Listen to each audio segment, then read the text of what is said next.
I am more than certain that everybody that is walking this venture that we call life has asked themselves this very question. Am I doing the right thing? I am well aware of the commonality that we all share in feeling absolutely lost, feeling like we're doing the wrong thing or feeling like we're doing nothing at all. It's almost like a rite of passage that is universally experienced. I remember even as a little kid at the age of just 9 years old, I even questioned my existence. As my brother was sitting on the living room floor playing the new Call of Duty that released the weekend prior, and my mom was in the kitchen cooking us dinner, I paced around the house in my tiny little body, wondering if my life even mattered. Little me, a 4th grader at the time, a kid who found joy in rainy days during recess where everyone would gather around the computers playing cool math games, or during the nicer days when we competed on the Foursquare courts where we would argue more than actually play.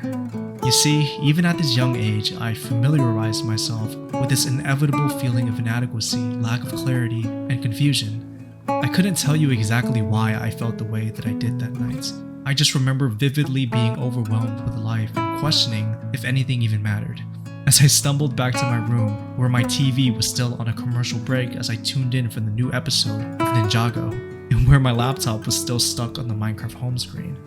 You see, this was the most of my worries. I will say that I did question a lot of things as a child. I always wondered how things worked and why things were the way that they were. So as crazy as it sounds, it sort of makes sense as to why I questioned my existence at just the age of 9. And yes, even though I had these thoughts at such a young age, they were going to cross my mind eventually. You see, as we fast forward nearly 13 years to the present, I find myself constantly asking, where am I going in life? Because notably, I am walking a path least commonly traveled, where I have very little control of the outcome. And evidently, I'm nowhere near where I want or envision myself to be, which leads me to question, am I going the right way? And after so many years of asking myself these negligible questions, I realized that there really is no right way in life. There is no right direction or right path that you should be taking.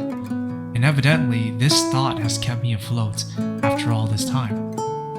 You know, I could literally ask 100 people right now for their advice on what to do moving forward in my life, and there will be some who would argue that I'm making the wrong decision and that I should retreat and that I am completely oblivious. And on the other hand, there will be people who would encourage me on this path that I'm walking. However, if you were to ask me, I tell you that this is the most free that I've ever felt.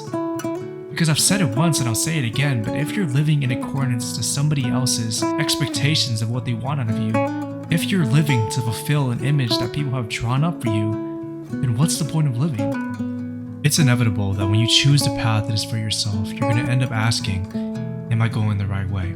You're going to doubt and have all these fears and insecurities of whether or not you're doing the right thing. You're going to walk feeling like the destination is a complete blur and that this journey is for nothing. You're going to feel a lot of the time that you aren't capable of accomplishing what you want to accomplish. But despite it all, despite the fears and the doubts for the future, you have to live selfishly knowing that you are doing the right thing, you are going in the right direction, even if it doesn't feel like it.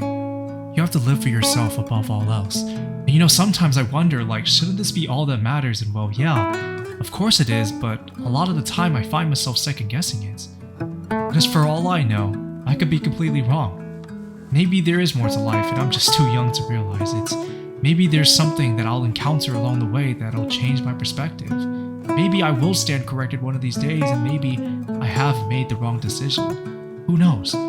But until I find evidence that actually supports these claims, I will continue to live my life the way that it was intended to be lived. That is, for me, for the betterment of my well-being. I mean, at least that's what I think. I mean, what do I know? I'm literally only 22 years old, and I have so much more to experience in life. So as I approach the end of my story, I know that I'll figure it out one way or another.